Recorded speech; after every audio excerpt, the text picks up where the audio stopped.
ഇന്ന് നമ്മൾ ഡിസ്കസ് ചെയ്യാൻ പോകുന്നത് residential status and tax liability എന്ന ടോപ്പിക്കാണ്.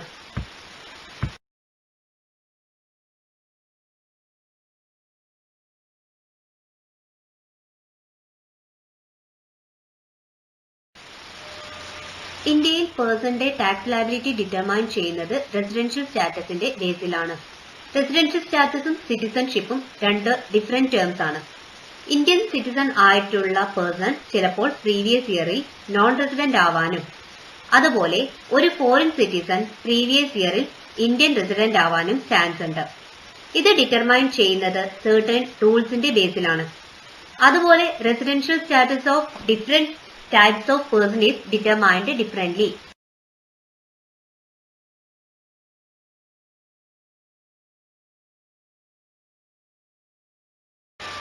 ഇന്ന് നമുക്ക് ഇൻഡിവിജ്വലിന്റെ റെസിഡൻഷ്യൽ സ്റ്റാറ്റസ് ഡിസ്കസ് ചെയ്യാം. Section 6 subsection 1 of income tax act ആണ് ഇൻഡിവിജ്വലിന്റെ റെസിഡൻഷ്യൽ സ്റ്റാറ്റസ് ഡീൽ ചെയ്യുന്നത്. ഈ സെക്ഷൻ പ്രകാരം ഇൻഡിവിജ്വലിന്റെ റെസിഡൻഷ്യൽ സ്റ്റാറ്റസിനെ നമ്മൾ രണ്ടായി ഡിവൈഡ് ചെയ്തിട്ടുണ്ട്. First one resident, second one non resident. ഈ റെസിഡന്റിനെ നമുക്ക് എഗെയിൻ രണ്ടായി ക്ലാസിഫൈ ചെയ്യാം. Resident and ordinarily resident, second one resident but not ordinarily resident.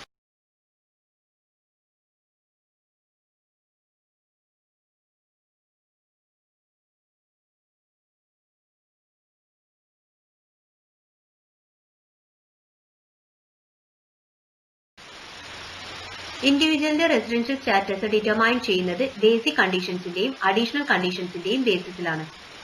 ആദ്യം ബേസിക് കണ്ടീഷൻ ഡിസ്കസ് ചെയ്യാം.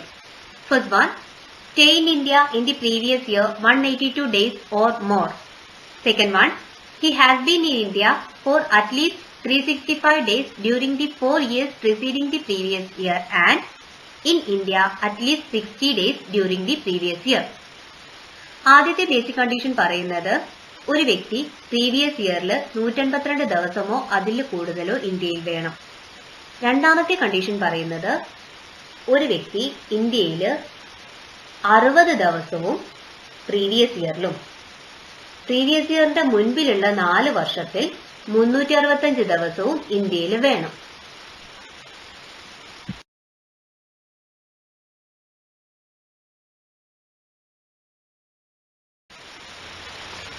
Additional condition. First one, he has been resident in India at least 2 out of the 10 previous years immediately preceding the relevant previous year. Second one, he should have been in India for at least 730 days in all during the 7 previous years preceding the relevant previous year. അതായത് first one പറയുന്നത് current previous ഇയറിന്റെ മുൻപേയുള്ള 10 വർഷത്തിൽ at least 2 വർഷമെങ്കിലും ഇന്ത്യയിൽ stay ചെയ്യണം. രണ്ടാമത്തത് പറയുന്നത് current previous ഇയറിന്റെ മുൻപേയുള്ള 7 വർഷത്തിൽ 730 ദിവസമെങ്കിലും ഇന്ത്യയിൽ സ്റ്റേ ചെയ്യണം.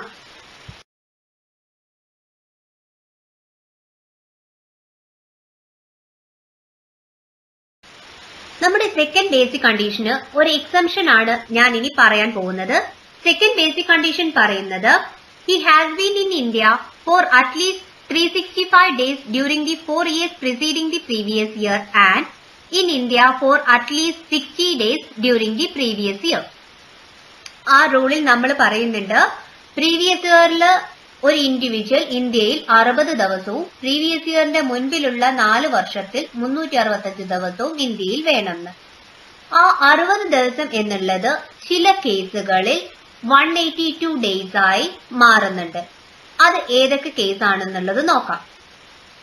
An individual who is a citizen of India and lives in India in any previous year for the purpose of employment or as a member of the crew of an Indian ship must have stayed in India for at least 182 days during the previous year instead of 60 days. Second one, if any citizen of India or a foreign national of Indian origin who is living outside India came to visit in India for at least 182 days during the previous year instead of 60 days. അതായത് Indian citizen ആയിട്ടുള്ള ഒരാൾ employment പർപ്പസിൽ India വിട്ട് പോയിട്ടുണ്ടെങ്കിൽ previous ഇയറിൽ 60 ഡേയ്സിന് സ്റ്റേക്ക് പകരം 182 days അയാൾ ഇന്ത്യയിൽ ഉണ്ടാവണം. സെയിം റൂൾ ഇന്ത്യൻ ഷിപ്പിലെ ക്രൂ മെമ്പറിനും ആപ്ലിക്കബിൾ ആണ്. സെക്കൻഡ് വൺ, ഇന്ത്യക്ക് പുറത്ത് താമസിക്കുന്ന ഇന്ത്യൻ സിറ്റിസൺ അല്ലെങ്കിൽ ഇന്ത്യൻ ഒറിജിൻ ആയിട്ടുള്ള ഫോറിൻ നാഷണൽ ഇന്ത്യയിൽ വിസിറ്റിന് വന്നാൽ 60 ഡേയ്സിന് പകരം 182 ഡേയ്സ് അയാൾ ഇന്ത്യയിൽ സ്റ്റേ ചെയ്യണം.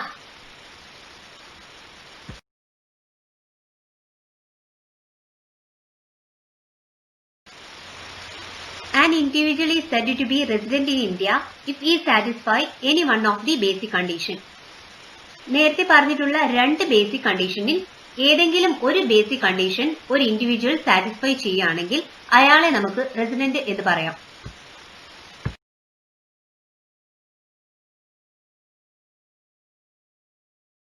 ഇനി നമുക്ക് റെസിഡന്റ് ആയിട്ടുള്ള ഒരാള് ഓർഡിനറി റെസിഡന്റ് ആണോ നോട്ട് ഓർഡിനറി റെസിഡന്റ് ആണോ എന്ന് ചെക്ക് ചെയ്യണം.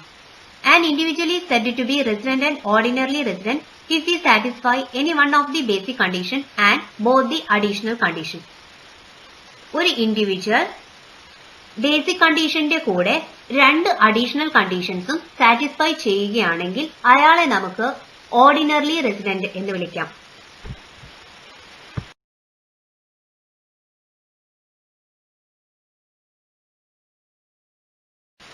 An individual is said to be not ordinarily resident in India if he satisfies any one of the basic conditions but does not satisfy both the additional conditions.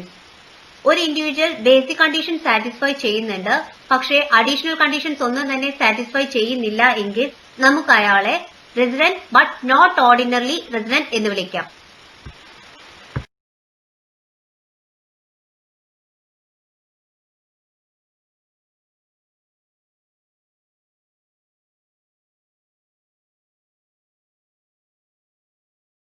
An individual is non-resident if he satisfies none of the basic conditions.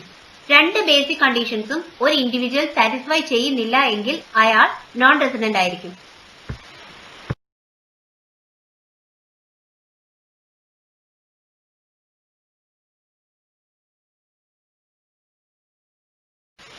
ഒരു basic കണ്ടീഷനും രണ്ട് additional കണ്ടീഷൻസും ഒരു individual satisfy ചെയ്തു കഴിഞ്ഞാൽ അയാളെ നമുക്ക് resident and ordinarily resident എന്ന് പറയാം. അതുപോലെ രണ്ട് ബേസിക് കണ്ടീഷൻസും രണ്ട് അഡീഷണൽ കണ്ടീഷൻസും ഒരു ഇൻഡിവിജ്വൽ സാറ്റിസ്ഫൈ ചെയ്തു കഴിഞ്ഞാലും റെസിഡന്റ് ആൻഡ് ഓർഡിനർലി റെസിഡന്റ് ആയിരിക്കും.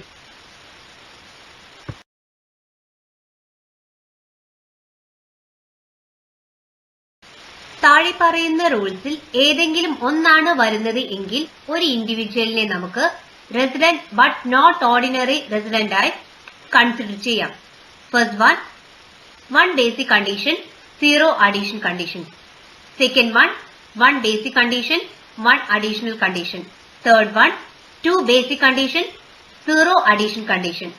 Fourth 2 basic condition, 1 additional condition.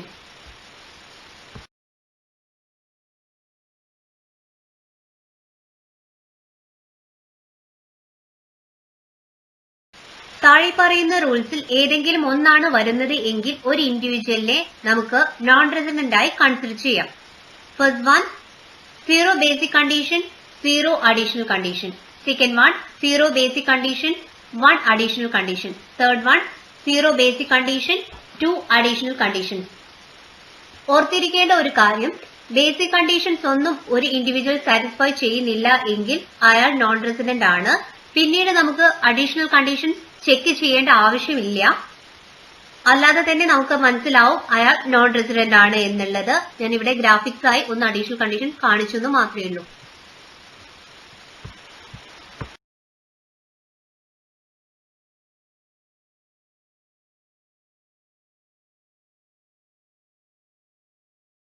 ഇനി നമുക്ക് റെസിഡൻഷ്യൽ സ്റ്റാറ്റസ് ഡിറ്റർമൈൻ ചെയ്യുന്ന ഒരു പ്രോബ്ലം ഡിസ്കസ് ചെയ്യാം. Question: Mr. A foreign national, came to India for the first time on June 15, 2014. Details of his stay in India was as follows. Determine his residential status for the assessment year 2020-21. Year 2014-15, stay in India 120 days. Year 2015-16, stay in India 115 days. Year 2016-17, stay in India 15 days. Year 2017-18, stay in India 191 days. Year 2018-19 stay in India 124 days. Year 2019-20 stay in India 80 days. അതായത് question ഒന്നുകൂടി പറഞ്ഞാൽ A ഒരു foreign national ആണ്. ഇന്ത്യയിൽ first time വരുന്നത് June 15, 2014 അതിനുശേഷം അയാള് എല്ലാ ഇയറിലും ഇന്ത്യയിൽ വരുന്നുണ്ട്. 2020 വരെയുള്ള ഓരോ ഇയറിലും അയാൾ ഇന്ത്യയിൽ വരുന്നുണ്ട്. 2014-15 ഇന്ത്യയിൽ അയാൾ 120 ദിവസം താമസിച്ചു. 15-16 115 ദിവസം, 16-17 15 ദിവസം, 17-18 191 ഡേയ്സ്, 18-19 124 ദിവസം, 19-20 അയാള് 80 ദിവസവും താമസിച്ചു.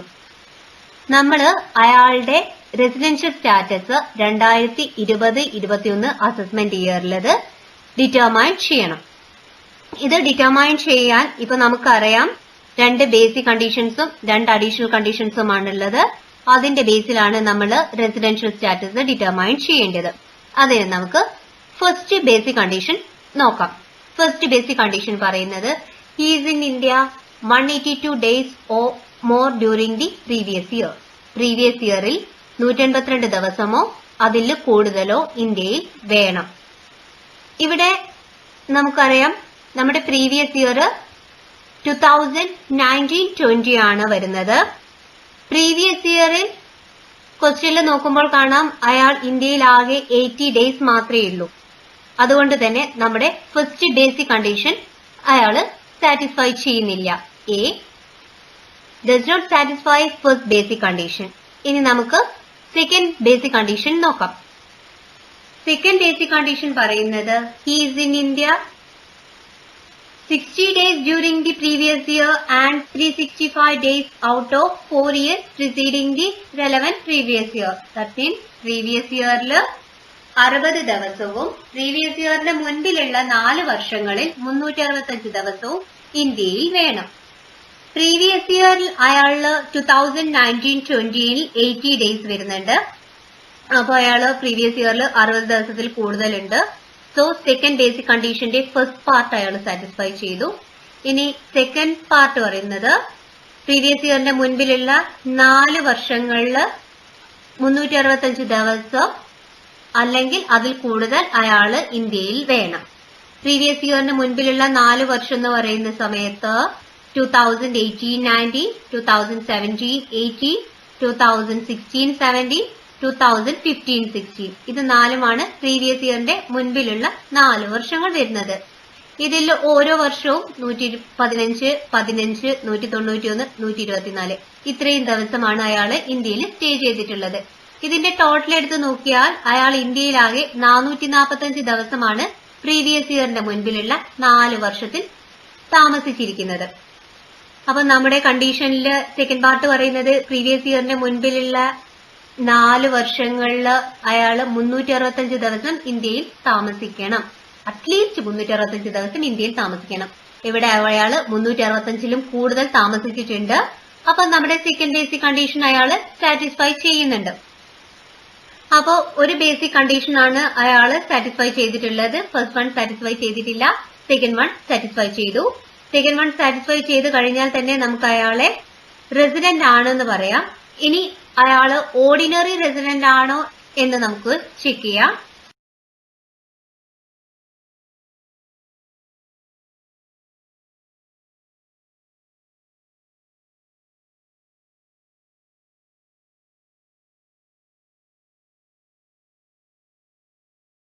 അഡീഷണൽ കണ്ടീഷൻസ് ചെക്ക് ചെയ്യാം. അഡീഷണൽ കണ്ടീഷൻ പറയുന്നത് he has been resident in India at least 2 out of 10 previous year preceding the relevant previous year. Previous ഇയറിന്റെ മുൻപിലുള്ള 10 വർഷത്തിൽ അയാള് ഇന്ത്യയിൽ 2 വർഷമെങ്കിലും ഉണ്ടാവണം എന്നാണ് പറയുന്നത്.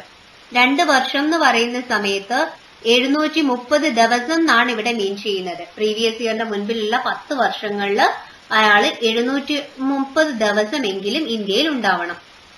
ഇവിടെ നോക്കുന്ന സമയത്ത് പ്രീവിയസ് ഇയറിന്റെ മുൻപിലുള്ള 5 വർഷത്തിലാണ് അയാൾ ഇന്ത്യയിൽ വന്നിട്ടുള്ളത്.